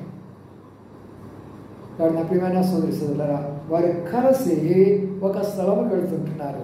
ఏ స్థలంకి వెళ్తున్నారు చెప్పండి? యోర్దాను. యోర్దాన్ అంటే అర్థం తెలుసా? యోర్దాన్ అంటే అర్థం తెలుసా? మీరు ఎట్లా ఉండాలంటే అనేక సంఘాలకు బోధించే బోధకులకు ఉండాలి ఇక్కడ ఉన్నవాళ్ళు. ఎందుకంటే ఏ సంఘంలో లేని వర్తమానాలు మనకున్నాయి. అందరూ ఇప్పుడు దీనిలో వింటున్నారు కదా చాలామంది. నిన్న కూడా ఆ బాబు గారిని ఫోన్ చేసి, నాన్నగారు నువ్వు ఎట్టి పరిస్థితుల్లో రావాల్సిందే, నేను మాత్రం నిన్ను విడిచిపెట్టను, కారు తీసుకొస్తాను, నిన్ను తీసుకొస్తాను, ఎందుకంటే నువ్వు రావాల్సింది ఇక్కడికని ఫోన్ మీద ఫోన్ చూపించాడు.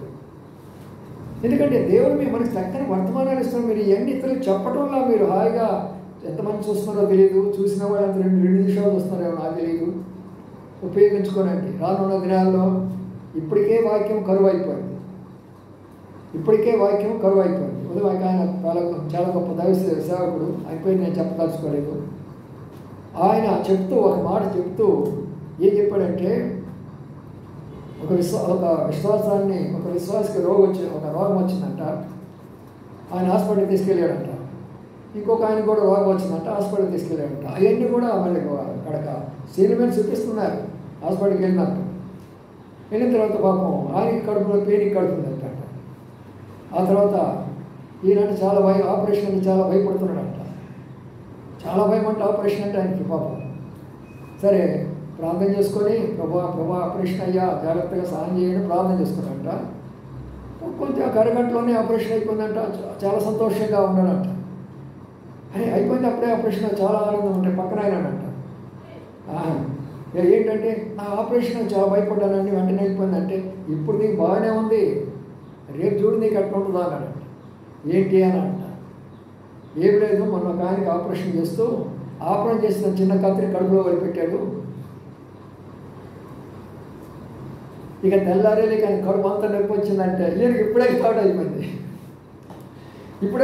ఇతనికి అమ్మో నాయన నా కడుపులో కూడా వదిలిపెట్టాడేమో. చూడండి, అలాంటి పెద్ద సేవ, చాలా పెద్ద సేవ కూడా అనుకుని నేను చెప్పను.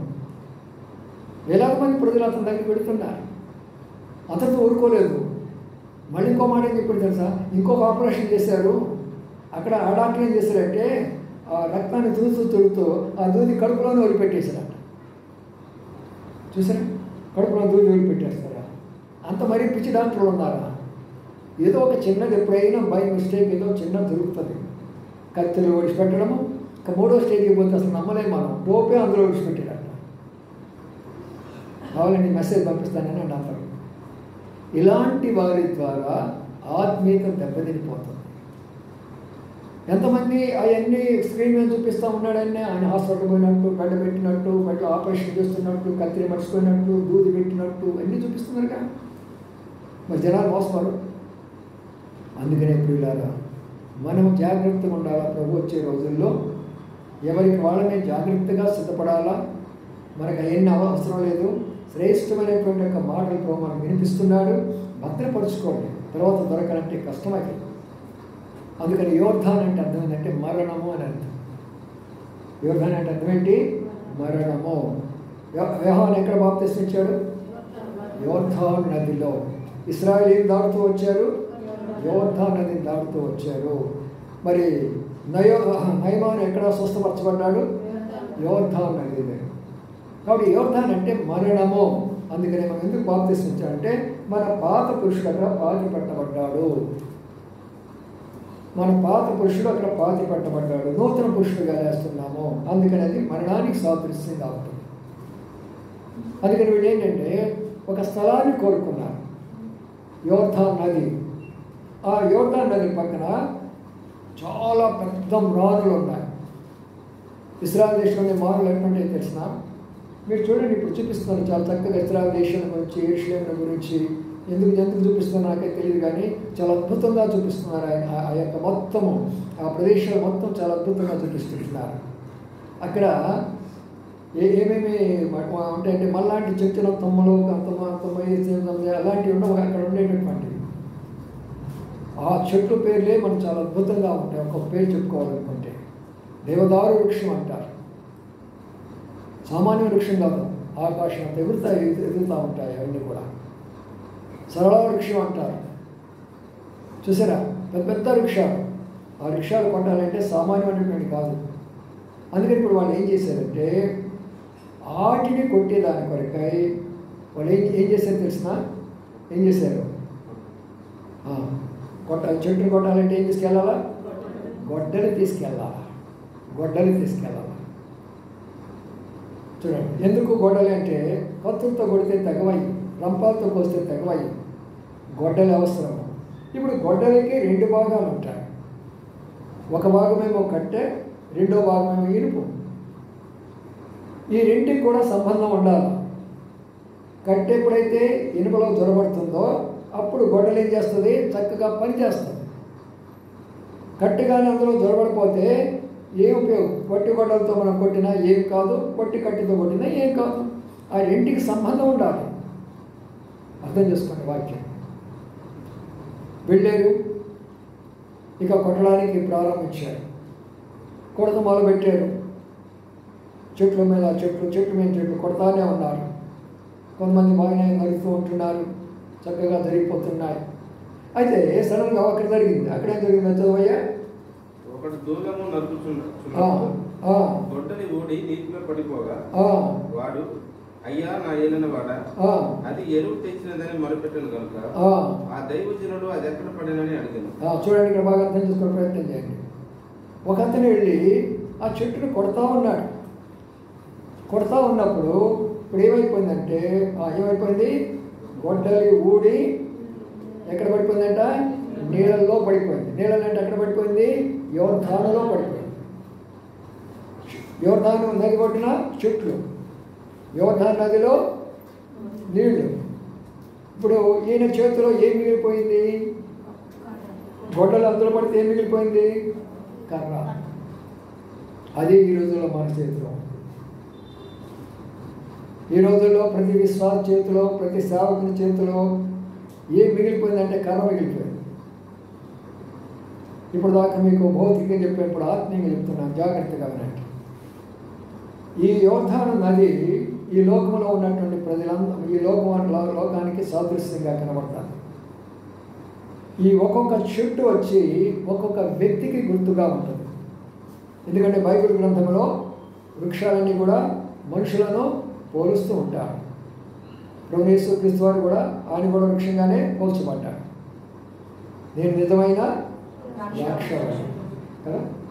అడవి చెట్ల మధ్యలో జంగలి వృక్షం ఎలా ఉన్నదో నా ప్రియుడు అలాగా ఉన్నాడు. అలాగే అనేకమైనటువంటి పోలికలు దేవుని యొక్క వాక్యంలో మానవునికి ఇచ్చాడు. ఇప్పుడు మనం ఏం చేస్తున్నామంటే ఈ లోకం అనే దానిలోకి వెళుతూ మనం ఏం చేయాలంటే ఇప్పుడు ఒక్కొక్క వ్యక్తిని ఎరగొడుతున్నాం. గొడవలు తీసుకొని ఎరగొడుతున్నాం అంటే గొడవలు తీసుకొని నిజంగా కొడుతున్నామని కాదు దాని అర్థం. ఒక్కొక్క వ్యక్తిని పడగొట్టాలంటే ఆ చుట్టూలాగా వాళ్ళు బలంగా నిలబడతారు. వాళ్ళ చదువును బట్టి, వాళ్ళ ఉద్యోగాన్ని బట్టి, వాళ్ళ అంతస్తుని బట్టి, వాళ్ళ ఆస్తులను బట్టి, వారి పేరు ప్రఖ్యాతులను బట్టి, వారి గొప్పతనాన్ని బట్టి అలాగ గట్టిగా నిలబడతారు. వారిని ఎరగొట్టాలంటే సామాన్య విషయం కాదు. వాడిని ఎరగొట్టాలంటే మనకి 2 అవసరం. ఒకటి కట్టె అవసరము, రెండవది గొడ్డలి అవసరం. కట్టె అంటే మన శక్తి, గొడ్డలంటే దైవశక్తి, అదే పరిశుద్ధాత్మ శక్తి. బాగా అర్థం చేసుకోవడం ప్రయత్నం చేయాలి. మన శక్తి, దైవశక్తి 2 శక్తులు కలిస్తేనే ఒక వ్యక్తిని మనం మార్చగలము. ఒక వ్యక్తిని ప్రభు దగ్గర నడిపించగలము. ఒక కుటుంబాన్ని ప్రభు దగ్గర నడిపించగలము. ఒక సంఘాన్ని కట్టగలము. ఒక సేవను చేయగలము. అర్థమైనా చెప్పిన మాట? బాగా అర్థం చేసుకోరండి. ఈ రెండిని కానీ సంబంధం లేకపోతే మనం ఎవరిని కూడా ప్రభు దగ్గర నడిపించలేము. అదే ఈ రోజుల్లో మనం చూస్తున్నాం. ఎంతకాలమో మనం వచ్చిన వాళ్ళమే వస్తున్నాము, కానీ ఒక్క ఆత్మను మనం నడిపించగలుగుతున్నామా? మన బంధువుల దగ్గర పరిగెత్తుకొని మనం వెళుతున్నాం, కానీ ఆ బంధువులు దేవుని దగ్గర నడిపిస్తున్నావా? నీ స్నేహితుల దగ్గర పరిగెత్తుకొని వెళ్తున్నావు, కానీ ఆ స్నేహితుల దగ్గర దేవుని దగ్గర నడిపిస్తున్నావా? మరి నేను ఎట్లా నడిపించగలుగుతున్నాను? నేను మీలాంటి వాడినే కదా. ఒకరు కనపడ్డారంటే తప్పనిసరిగా వాళ్ళ కొరకై వాక్యం చెప్తాను, వాళ్ళ కొరకై ప్రార్థన చేస్తాను, అవకాశం ఉన్నప్పుడు ఫోన్ చేస్తాను, మా రెండమ్మ, రెండయ్యా. ఆ భారంలో ఉండాలి. మన పని మనం చేసినప్పుడు దేవుడు తన పని తను చేస్తాడు. బాగా జ్ఞాపకం చేసుకోండి ఈ విషయాన్ని. ఇక్కడ మన శక్తి ద్వారా మనం ఏమీ చేయలేము. ఈ కట్టె అనేటటువంటిది మన శక్తి. మనం ఎంతసేపు ఊపినా కట్టె పెట్టి కొడితే ఏమైనా చెట్టు పడిపోతుందా చెప్పండి?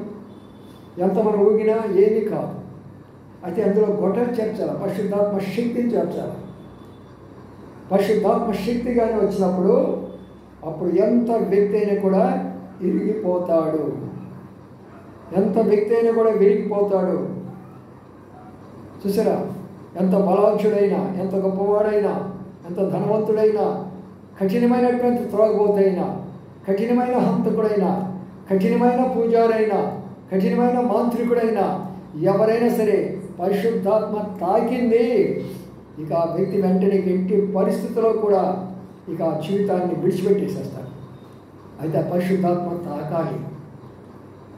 అందుకని మనము మన శక్తితో పాటు పరిశుద్ధాత్మ శక్తిని, రెండు శక్తులను కానీ ఉపయోగిస్తే మన కుటుంబం కట్టబడుతుంది, మన సంఘం కట్టబడుతుంది, మన జీవితం కట్టబడుతుంది, సమాజాన్ని మనం కట్టగలం, సమాజాన్ని కట్టగలం. చూసారా?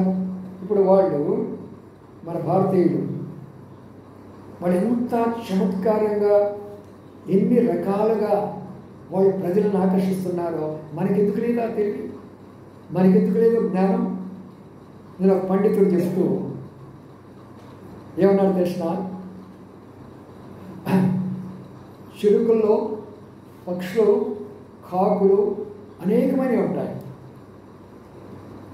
పావురాలు కూడా ఉంటాయి. కానీ చిలుకకు మాత్రము రామచిలుక పెడతారు. ఎందుకో తెలుసా నీకు అని అన్నారు. జనాలు కూర్చోబెట్టుకున్నారు. రామచిలుక అంటాడు, మరి రామ పావురం అని అనరు, రామ కాకి అనరు, రామ గ్రంథ అనరు, మరి రామ చిలుక అనేది ఎందుకు అంటారు అంటూ ఆ జనాలకు చూడండి ఎంత జ్ఞానం ఉందో వాళ్ళకి. అదే నేను అంటాను, ఈ క్రైస్తవులకి ఎందుకు లేకపోయింది జ్ఞానం? దేవుడు ఇస్తాడు ఈ జ్ఞానాన్ని, అడిగితే ఎందుకు ఇవ్వడం? ఇస్తాడుగా తప్పనిసరిగా. అంటే ఆయన ఏం చెప్పు తెలుసా? రామచిలుక అంటే రాముడు సీత ఎట్లయితే కలిసి ఉన్నాడో, రెండు చిలుకలు ఎక్కడైతే కలిసి ఉంటాయో విడిపోకుండా, అందుకని దాన్ని రామచిలుక అని అన్నాడు. కలిసి ఉంటే రామచిలుక అంటాడు, కలవకపోతే కాదు. అప్పుడు నాకో థాట్ వచ్చింది. నాకేం థాట్ వచ్చిందంటే, దాన్ని రామచిలుక అంటానికి కారణం ఏంటంటే, అందరు కలిసి కుటుంబంలో ఉంటే తీసుకెళ్ళి అడవిలో పడేశారు కాబట్టి ఆ చిలుక అక్కడ కూర్చొని రామ రామ అంటుండేమో అనుకుంటున్నాను. అంతేగా నాకు చేసింది. అడవి పంపించిల్లా, మరి దూరం చేశారు కదా, మరి అట్లందుకు అనుకోకూడదు. కాబట్టి పిల్లరా, దేవుని యొక్క వాక్యం మనం ఎలాగా ఉండాలంటే పరిశుద్ధాత్మ మనలో ఉండాలి. ప్రతి ఒక్కరు ప్రార్థన చేసుకోవాలి. ఉదయం లేచిన వెంటనే, ప్రభా నా కడుపు నింపినా మంచిదే, నా ఆత్మ నింపయ్యా. ఎవరైతే ఈ ప్రార్థన చేసుకుంటారో నీకు తృష్ణ ఉంటుంది దినమంతా కూడా. నేను దినమంతా అదే పనులు చేస్తాను. ఆ యొక్క ఫోన్ తీసుకుంటాను, క్రైస్తవుడు చెప్పవలసినంతా చెప్తాను, పాస్టర్ చెప్పాల్సినంత చెప్తానే ఉంటాను, హిందువులు చెప్పాల్సినంత చెప్తా ఉంటాను. అంటది ఏంటి అసలు రెస్ట్ లేకుండా అదే పని చేస్తూ ఉంటాం పొద్దుగురు ఫోన్తో అంటా ఉంటాం. దేవుడు నాకు ఆ భారం ఇచ్చాడు. వాడు తెలియ విషయాలు చెప్పాల్సిన బాధ్యత నాది. చాలామంది సహోదరులు వస్తారు, మెళ్ళంతా బంగారమే, ఒళ్ళంతా బంగారం. నేను ఒక కనుగోడు చూపించాను. మరి చాలా పెద్ద ఆమె అంటే అంత ఉంటుంది, ఇంత పెద్ద బొట్టు పెట్టుకుంది, 7 దాకా లోలాకులు మెడనండి వేసేసి, ఈరోజు వాగ్దానం ఏంటి తెలుసా మీకు? ఏం చెప్పాలి? ఎందుకని వాగ్దానం పని? మిగతా వాళ్ళు ఏమైపోతారు? నమ్మకార్థంగా తయారవరా? అందుకనే పిల్లరా, మనము ప్రతి వాళ్ళని ప్రభువాన్ని పరిశుద్ధాత్మతో నింపు. ఎప్పుడైతే నువ్వు పరిశుద్ధాత్మతో నింపబడతావో ఆత్మ ఫలాలు నీలోకి వస్తాయి, ఆత్మ వరాలు నీలోకి వస్తాయి. అందరూ నీ దగ్గరికే వస్తారు. దేవుడు ఎవరెవరిని పంపిస్తారో వాళ్ళు వస్తారు. శైతాన్ని పంపించేవాడు బోడు ఎంతమంది ఉంటారు. అది వాడి మార్గం వేరే. ఇరుకు మార్గంలో వాళ్ళు ఉన్నారు. అందరూ కూడా దేవుని ప్రజల దగ్గరికి వస్తారు. ఎక్కడ సత్యవాక్యం ఉన్నదో, ఎక్కడ జీవవాక్యం ఉన్నదో, ఎక్కడ ఆత్మీయ వాక్యం ఉన్నదో అక్కడ వస్తారు. చూసారా? అందుకని ఏమైపోతుందంటే అక్కడ గొడ్డలి పడిపోయిన వెంటనే తనేమంటున్నాడు, నా ఏలినవాడా గొడ్డలి వెళ్ళి పడితేయ్యా అని ఏం చేశాడంట, మొర్ర పెట్టుకున్నాడంట. ఎవరి దగ్గర మొరపెట్టాడు? మనం చేస్తాం ఆ పని. మన మీద ఆధారపడతాం. మన శక్తి మీద, మన బలం మీద, మన తెలివి మీద, మన యొక్క జ్ఞానం మీద, మన భక్తి మీద, మన ప్రార్థన మీద, వీటి మీద మనం ఆధారపడతాం కదా, అవునా కదా? అయితే ఎవరి దగ్గరికి పోతున్నాడు? ఎలీషా దగ్గరికి పోతున్నాడు. కాబట్టి నీకు ఆ శక్తి లేనప్పుడు శక్తి గల వాడి దగ్గరికి వెళ్ళండి, శక్తి కలిగినటువంటి దైవసేవకుని దగ్గరికి వెళ్ళండి, శక్తి కలిగినటువంటి విశ్వాస దగ్గరికి వెళ్ళండి, శక్తి కలిగినటువంటి పరిచారం చేసే వాళ్ళ దగ్గరికి వెళ్ళండి. తప్పు లేదు. నీకంటే శక్తి గలవారు, ఆత్మీయంగా కలిగినటువంటి వారి దగ్గరికి వెళ్ళడంలో తప్పు లేదు. అందుకని ఇక్కడ వచ్చేసి దైవ సేవకునికి మొరపెట్టుకుంటుంది. కొంతమంది ఎలా ఉంటారంటే అన్నీ దాచిపెట్టుకుంటారు, కుళ్ళిపోయేంత వరకు కూడా దాచిపెట్టుకుంటారు, కుళ్ళిపోయేంత వరకు కూడా దాచిపెట్టుకుంటారు. అది నీకు ఎంతో ప్రమాదకరమైన విషయం. కొన్ని సంవత్సరాల కిందట ఒక యవనస్తుడికి ఈ యొక్క ఎదర మీద చిన్న తెల్లడి మచ్చ వచ్చిందంట. ఏదోలే మచ్చ అని షర్ట్ వేసుకొని దాని సంగతి పట్టించుకోలేదంట. అది మెల్లిమెల్లిగా పాకుంటూ పొట్ట వెనకంతా కూడా వస్తుందంట. అది ఏంట్రా ఇదంటే కుష్టు. కుష్టు వచ్చేసింది, ఇప్పుడు ఏం చేయాలా? సరేనని చెప్పేసి షర్ట్ వేసుకొని ఎవరికి తెలియకుండా అందరి దగ్గరికి పోతున్నాడు, మాట్లాడుతున్నాడు, ఎవరు తెలియటం లేదు. అది పెరిగిపోయి గోడల మీదకి వచ్చేసిందంట. షర్ట్ కింద గోడ వచ్చేస్తుందంట. అప్పుడు ఏం చేస్తాడు? ఇక్కడ దాకా షర్ట్ వేసుకున్నాడంట, కనబట్టమన్నా. అయితే అది ఏం చేస్తుంది? అలాగ వెళ్ళిపోయి కింద పాదాలకి, చేతులకు వస్తే ఇంకా కప్పగలవా, ముఖానికి వస్తే కప్పగలవా? అదే పిల్లారా, అర్థం చేసుకోండి. ఎప్పుడు దాచిపెట్టుకోకూడదు. నీ కష్టం ఏంటో, నీ బాధ ఏంటో, నీ శ్రమ ఏంటో దేవుడికి చెప్పాలా, దైవ సేవకులు చెప్పాలా, విశ్వాసులకు చెప్పాలా, కలిసి మనం ప్రార్థన చేసుకోవాలా. అప్పుడు దేవుడు తన కార్యం చేస్తాడు. డిగ్నిటీ వాళ్ళకి చెప్పడానికి, ఒక రోగం ఉందని చెప్పడానికి భయపడతారు. లేకపోతే మాకేదో ఇంట్లో ఒక సమస్య, భార్య భర్త మధ్యలో సమస్య ఉండాలని భయపడతారు. ఇంట్లో మా అబ్బాయి ఇలా ఉన్నాడని చెప్పి దానికి భయపడతారు. దానివల్ల నీకు నష్టమే. నిజమైనటువంటి విశ్వాసులు కానీ, నిజమైనటువంటి దైవసేవకులు కానీ నీ సంగతి ఎవ్వరికి చెప్పరు, దేవుని దగ్గర మాత్రమే చెప్తారు. నాకు ఎంతోమంది ఎన్నో విషయాలు చెప్తారు, దైవసేవకులు చెప్తారు, విశ్వాసులు చెప్తారు, ఎంతోమంది చెప్తారు. కానీ ఎవ్వరి విషయం నేను ఎక్కడ చెప్పను. ప్రభువు చెప్తాను, అవసరం ఉంటే ఎవరైనా తప్పనిసరి అయితేనే ఆ విషయం చెప్తాను, లేకపోతే ఎవరికి ఏ విషయం చెప్పండి.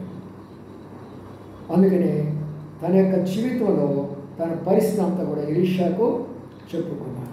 అప్పుడు ఎలీషా ఉన్నాడు, చెప్పయ్యా రండి, చెప్పిన మాట. ఆ దైవజనుడు అది ఎక్కడ పడినని అడిగాను. వాడు అతనికి ఆ స్థలమును చూపింపగా.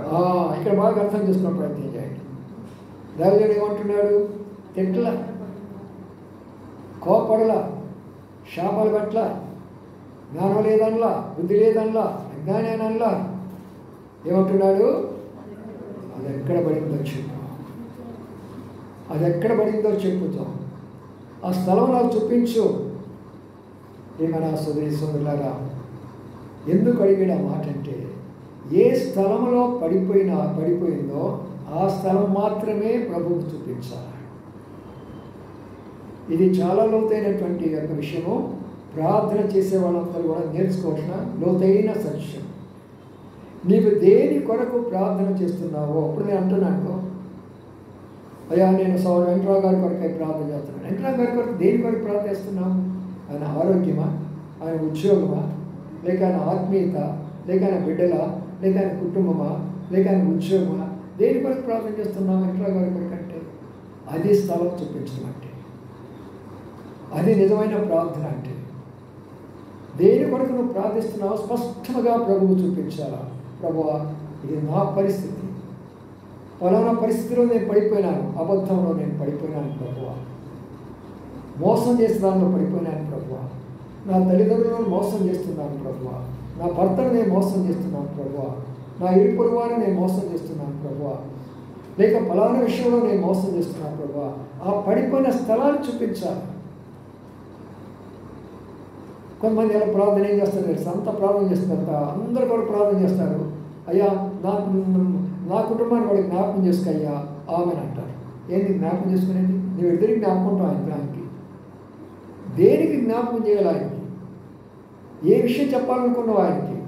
అది కరెక్ట్గా చెప్పు ఆయనకి. ప్రభా నా భర్త త్రాగుబోతున్నాడు, నువ్వు మార్చు ప్రభా. లేక నా భార్య చాలా నన్ను బాధిస్తుంది నా కుటుంబంలో, తను మార్చు ప్రభా. నా బిడ్డను నా మాట వింటం లేదు ప్రభా, ఆ బిడ్డను మార్చు ప్రభా. ఖచ్చితంగా స్పష్టంగా చెప్పు.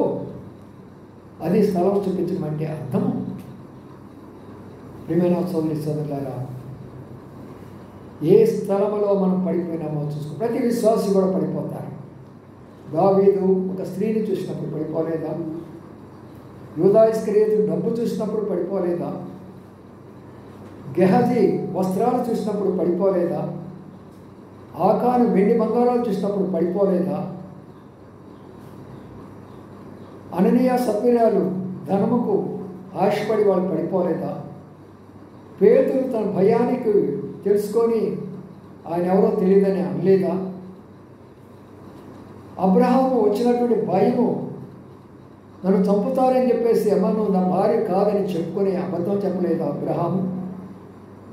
ఎంతమంది ఎన్ని విధాలుగా పడిపోయినారు? అందరూ పడిపోతారు, ప్రతి ఒక్కరూ పడిపోయేవాళ్ళమే. అయితే పడిపోయినప్పుడు మనం ఏం చేయాలి చెప్పండి? ప్రభువుకి ఆ స్థలాన్ని గురించి చెప్పాలి. అయ్యా ఫలానా స్థలంలో నేను పడిపోయినాను, ఫలానా స్థలంలో నేను పడిపోయినాను. అప్పుడు చివరిగా మరొక మాట చూసే మాట ఏంటంటే, మాట చదవండి, ఆ చివరి మాట తర్వాత చదవండి. వాడు అతనికి ఆ స్థలం చూపింపగా అతడు కొమ్మ యొక్క నరికి నీళ్లలో వేయగా గొడ్డలి తేనెను. అతడు దాన్ని పట్టుకోనమని వాడితో చెప్పగా వాడు తన చెయ్యి. ఇప్పుడు బాగా అర్థం చేసుకోండి. ఏం చేస్తున్నాడంటే స్థలాన్ని చూపించాడు. వెంటనే ఇప్పుడు ఏం చేస్తున్నాడు? ఎలీషా తన పని చేస్తున్నాడు. ఏం పని చేస్తున్నాడు? తన చేతిలో కూడా గొడ్డలు ఉంది. ఇప్పుడు తన చేతిలో కూడా గొడ్డలు ఉన్నది. ఏంటా గొడ్డలి? తన శక్తి ఉంది, దైవశక్తి ఉంది. ఏం కొట్టేశాడు అక్కడ? ఒక కొమ్మను కొట్టేసేసాడు. ఆ కొమ్మను కొట్టేసి ఏం చేశాడు? ఆ నీళ్ళల్లో పడవేశాడు. నీళ్ళలో పడినప్పుడు ఏం జరుగుతుంది? ఇప్పుడు గొడ్డలి పైకి లేస్తుంది. ఇందులో ఎంత గొప్ప ఆత్మీయ మర్మం ఉందో తెలిసిన, ఎంత ఆత్మీయమైనటువంటి వర్తమానం తెలిసింది. అదేంటి? కొమ్మ కొట్టడం ఏంటి? కొమ్మ నీళ్ళలో పట్టడం ఏంటి? గొడ్డలు లేవటం ఏంటి అని మన వాళ్ళు భారతీయులు అనేకులు విమర్శలు చేస్తారు. వాళ్ళు కూడా జ్ఞానోదయం కలగాలని నేను ఇవన్నీ కూడా చెప్తున్నాను. నేను వివరంగా ప్రవక్త అంటే ఎవరు, శిష్యులు అంటే ఎవరు, దీర్ఘదర్శులు అంటే ఎవరు, ఋషులు అంటే ఎవరు, భారతీయులు ఎవరు, ఇవన్నీ ఎందుకు చెప్తున్నానంటే ఇదంతా కూడా మనం అందరం కూడా బైబిల్ నుంచి వచ్చినటువంటి వాళ్ళమే. సర్వలోకము బైబిల్లో నుంచి వచ్చినది. అందుకనే పిల్లరా, ఇప్పుడు ఆ చెట్టు కొట్టినప్పుడు ఆ కొమ్మ వచ్చి నీళ్ళల్లో పడినప్పుడు ఇప్పుడు ఆ నీళ్ళలో పడిపోయినటువంటి ఒక గొడ్డలు పైకి లేవాలి. అనగా చెట్టు కొమ్మ ప్రభునేసు క్రీస్తు వారికి సాదృశ్యం. లేత మొక్క వలె ఆయన పెరిగినాడు లేదా గ్రంథంలో. ఆ కొమ్మను కొట్టినప్పుడు ఆయన జీవితము, ఆయన శరీరము విరిగిపడి ఆ నీళ్ళల్లో పడినప్పుడు నీడు దేవుని యొక్క వాక్యానికి సాదృశ్యం. యోర్దాను నది లోకమునికి సాదృశ్యం. కాబట్టి యోర్దాను అనేటటువంటి లోకంలో ఉన్న దేవుని యొక్క నీళ్ళల్లో ఆ యొక్క కొమ్మ పడినప్పుడు, ప్రభు ఆ నీళ్ళలో పడినప్పుడు, ఆ వాక్యాలు పడినప్పుడు పరిశుద్ధాత్మ శక్తి బయటకు వస్తున్నది. అని దాని అర్థం ఏంటంటే ప్రభునేసు క్రీస్తు వారు వాక్యం రెండు కానీ నీలో పనిచేసినప్పుడు నీలో పరిశుద్ధాత్మ శక్తి వస్తుంది. అప్పుడు పడిపోయిన గొడవలు పైకి వస్తున్నది అనగా పరిశుద్ధాత్మ శక్తి నీలోకి వస్తున్నది అని దాని అర్థం. నీలో పడిపోయినటువంటి శక్తి ఇందాక చెప్పాను. ఆ గొడవలు పడిపోవడానికి కారణం ఏంటి? నీ అబద్ధమే. నీలో ఉన్న పరిశుద్ధాత్మ ఆరిపోవడానికి కారణము నువ్వు చెప్పే అబద్ధాలు, నువ్వు చేసే మోసాలు, నువ్వు చేసే దొంగతనాలు, త్రాగుడు, పాకాట, జూదము, వ్యభిచారము, చెడు వాటిని ఆశించడము, కోరటము, వాటిని అనుభవించడము, వీటన్నిటిని బట్టి ఏమైపోయింది తెలిసిన? పడిపోయినటువంటి పరిశుద్ధాత్మ పడిపోయింది. చూడండి, కృష్ణ పత్రికలో వాటికి ఆ మాట కూడా కొడతాము. దశలోని పత్రిక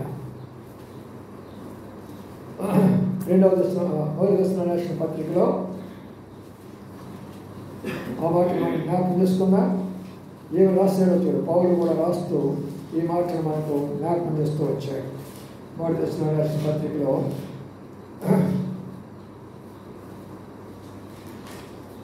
చూడండి 5వ అధ్యాయం 1 దశలోని చూడండి ఏముందో 16, 18, 10 కలిసి చదవండి కలిసి.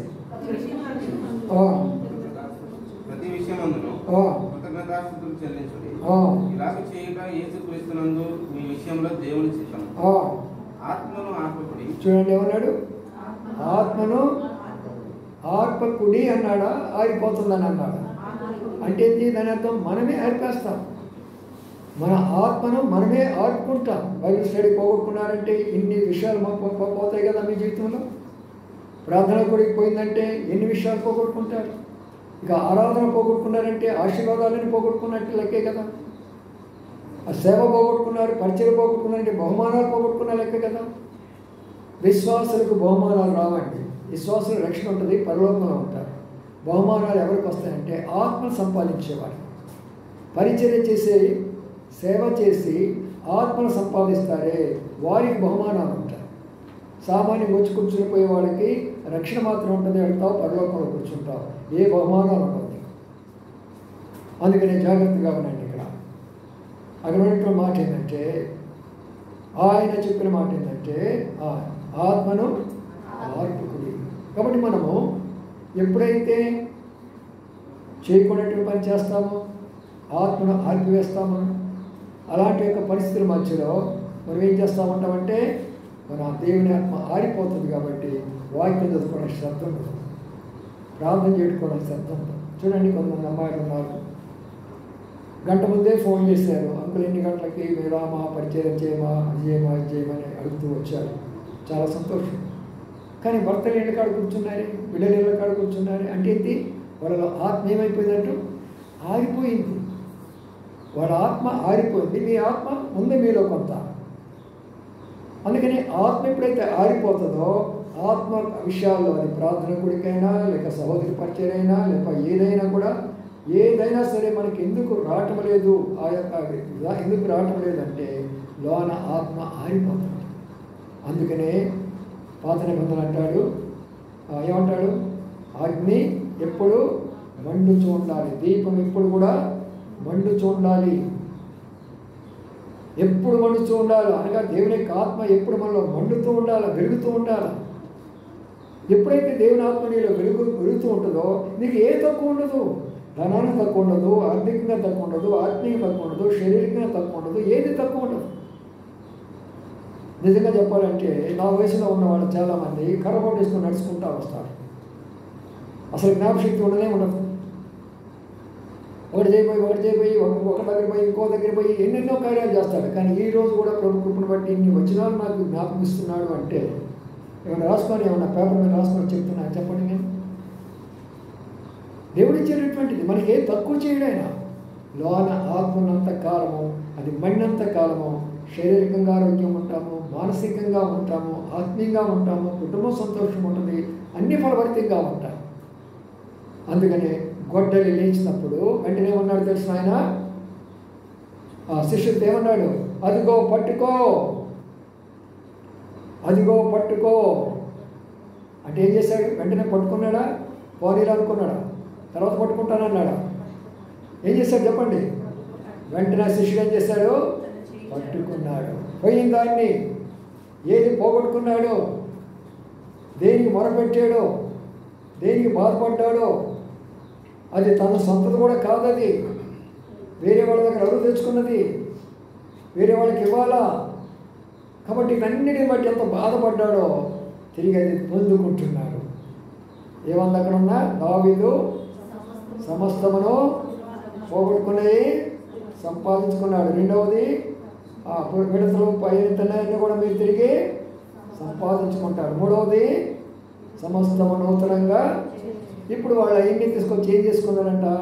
నూతనమైనటువంటి యొక్క నివాసాన్ని ఏర్పాటు చేసుకున్నారు. పాత నివాసం కాదు, ఒక క్రొత్త నివాసాన్ని ఏర్పాటు చేసుకున్నాడు. ప్రభు చిత్తమైతే మనం కూడా అట్లా చేసుకోవాలమ్మా. ఇది ఇరుగ్గానే ఉంది కదా, ఆదివారం అంతా ఇరుక్కుంటుందో మనం చూస్తున్నాం కదా. కాబట్టి మనం అందరం కూడా కలిసి ప్రతి ఒక్కరు కూడా బాధ్యత తీసుకొని మనం ఏం చేయాలంటే ఎవరి మ్రాను వాళ్ళు, ఎవరి వంతులో వాళ్ళు పరిచయంలోను సేవలోను ప్రభుకి ఇచ్చే విషయంలో కూడా. ఇందాక ఫోన్లో వస్తూ నేను చూసిన యాంటీ కూడా చూపించారు, చాలా ఆశ్చర్యకరమైన విషయం. ఒక వృద్ధురాలు 8 సంవత్సరాలు భిక్షాటన చేసిందంట. ఎన్ని సంవత్సరాలు? 8 సంవత్సరాలు భిక్షాటన చేసి ఒక హిందూ భక్తురాలు అమ్మలా చూసేవా 4,83,000 ఏం చేసిందంటే కూడబెట్టుకుందంట. 8 సంవత్సరాలు భిక్షాటన చేసి ఎంత కూడబెట్టింది? 4,83,000 కూడబెట్టుకొని అది తీసుకెళ్ళి ఆంజనేయ గుడికి ఇచ్చిందంట. రత్న ముందుగా చెప్పింది చూస్తున్నారు. ఆంజనేయ గుడికి ఇచ్చేసిందంట. నేను అనుకున్నాను మన భక్తులు ఎంతమంది ఉన్నారు ఇలాగా.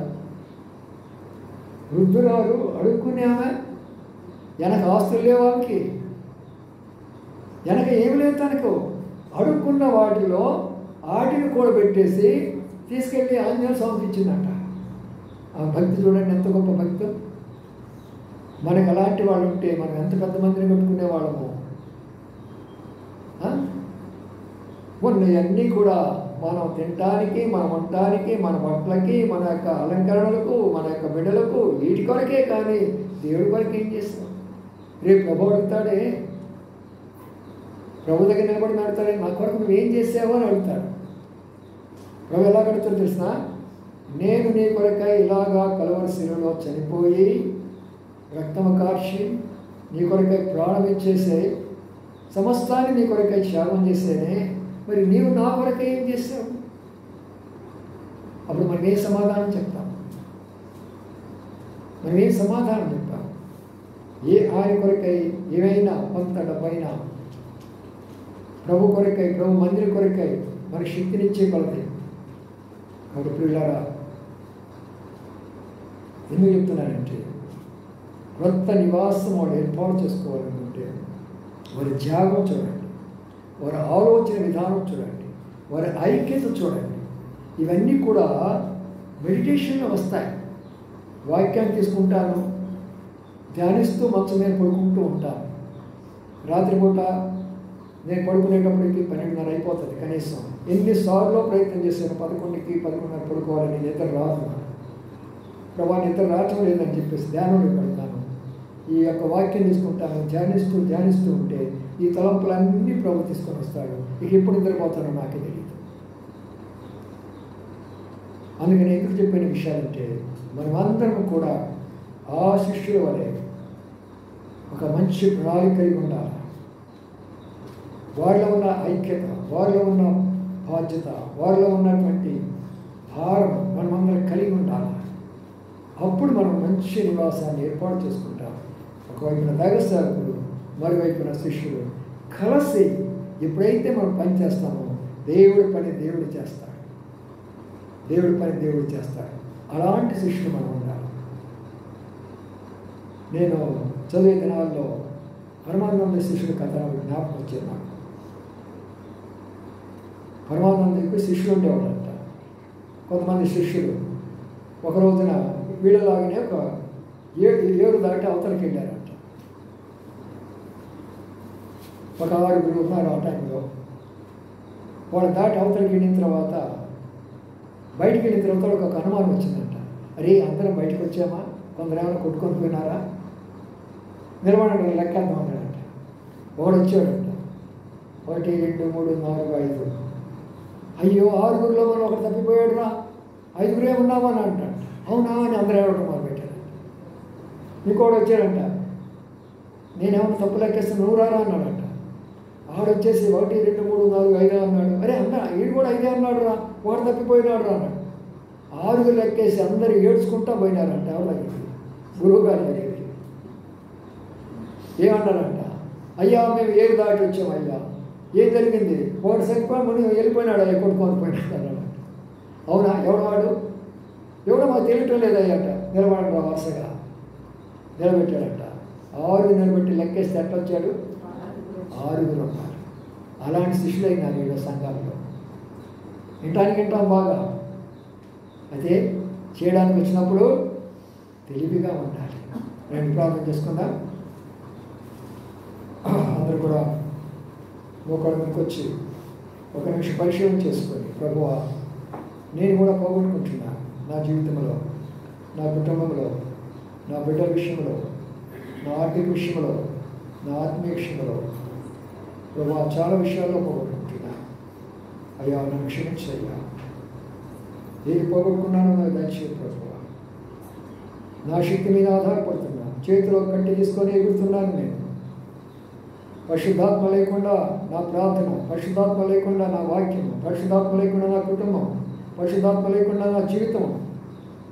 అయ్యా క్షమించు ప్రభువా, క్షమించయ్యా. నేను పోగొట్టుకున్నాను ప్రభువా. నీవు ఇచ్చింది అరువు తెచ్చుకున్నాను నీ దగ్గర. అది నా సొంతం కూడా కాదు. పోగొట్టుకున్నాను ప్రభువా, నన్ను క్షమించు ప్రభువా. అడుగుదాం ప్రభుని. ప్రభు తప్పనిసరిగా నా పోగొట్టుకున్నది ఇస్తాను. అందరూ అలాగే ప్రార్థన చేసుకోండి. హృదయంలో ప్రార్థన చేసుకునేది నూతనమైన శక్తి నీలోకి వస్తుంది. ఆ వినదంతా కూడా ఇంటికి వెళ్ళి ప్రాక్టీస్ చేయండి. నూతనమైన మార్పులు నీ కుటుంబంలో జరుగుతాయి. కుటుంబాలు వచ్చి ఇక్కడ మనం అవి ప్రాక్టీస్ చేస్తే నూతనమైన విషయం సంఘంలో జరుగుతుంది. ప్రార్థన చేసుకుందాం.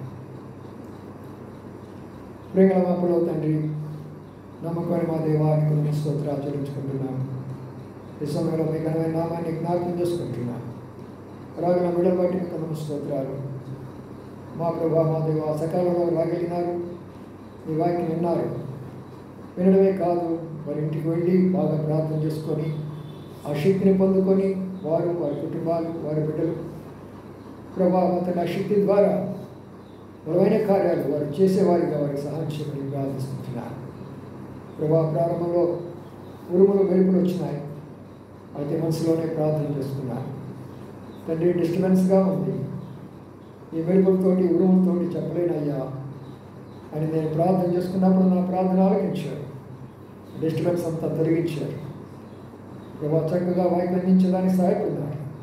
కొంతమంది ఉరుములు మెరుపులు చూసి మరి ప్రయాణం అయి కూడా రాలేకపోయి ఉండొచ్చు. వారి దృష్టి అంతా వాటి మీద ఉంది కానీ మీ మీద లేదు. అందుకని కొందరు రాలేకపోయినారు. శ్రేష్టమైన బైబిల్ పట్టణం మరొక అవకాశం దయచేయమని ప్రార్థన చేస్తాం. వీడు వెళ్తున్నారు, వాడి తోడైంది సహాయమని ప్రార్థన చేస్తున్నాం. ప్రత్యేకంగా మా అమ్మ కొరకై ప్రార్థిస్తున్నాం. వాళ్ళ అమ్మగారు బ్రెయిన్ స్ట్రోక్తో బాధపడుతూ ఉంటున్నారు. మరపు వచ్చింది. ప్రభా కరికరించండి, తాగండి, కొంచెం ఆరోగ్యం దాచేయండి, లేవనెత్తండి, విసరి నడిపించమని ప్రార్థిస్తుంటున్నాను. ఆ రీతిగా ప్రభా ఇంకా కొంతమంది ఉంటున్నారు ఆ కష్టాల బాధల్లో, వారి కొరకు కూడా ప్రార్థిస్తుంటున్నారు. సహాయం చేయండి. ప్రేమల మా పొడవ తండ్రి, జింగల మా దేవ, నమ్మకం మా ప్రభావానికి వందనాలు స్తోత్రాలు చెల్లించండి. శనివారం ప్రార్థన కొరకు మనం సిద్ధపరచండి.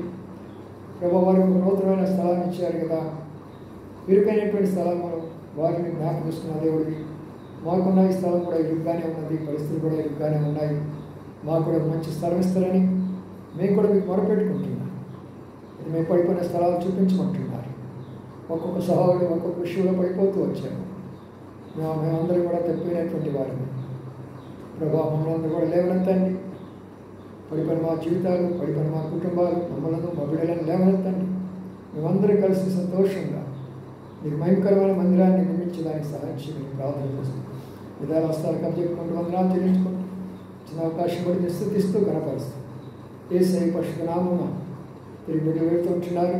ఎలాంటి వర్షం పడకుండా చేరు పర్యంతం మీకు అద్దల భద్రత కనిపించమని వేడుకుంటూ స్తుతించి ప్రార్థించి కనపరచుకుంటున్నాం తండ్రి. ఆమేన్. మన తండ్రి అయిన దేవుని ప్రేమయు, ప్రభువైన యేసుక్రీస్తు కృపయు, పరిశుద్ధాత్మ నీల సహవాసం మనకును పరిశుద్ధులందరికీ ఇప్పుడు ఎల్లప్పుడూ దాకాలం తోడైగాక.